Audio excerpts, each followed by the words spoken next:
Vous avez aussi tous en tête les Grands Prix de l'ACF, puisque ces Grands Prix de l'ACF ont existé jusqu'à une période relativement récente, en 1967.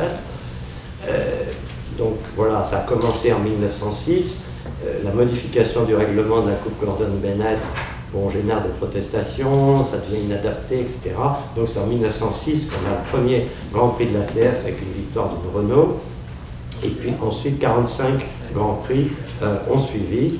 Et voilà, pour s'arrêter en 1967. Alors, d'autre part, et en passant, mais ce n'est pas négligeable, l'ACF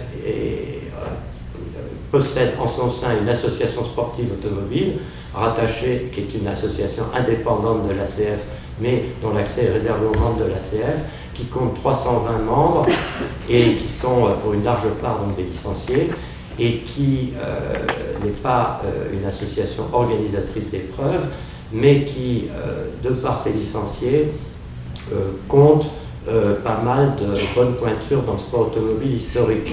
Voilà. À titre d'exemple, lorsqu'il y a une compétition du type Le Mans classique, l'ASA de la CF peut aligner à peu près 5 équipes ou 6 équipes, donc ça fait entre 30 et 36 voitures, ce qui fait grosso modo 8% du plateau.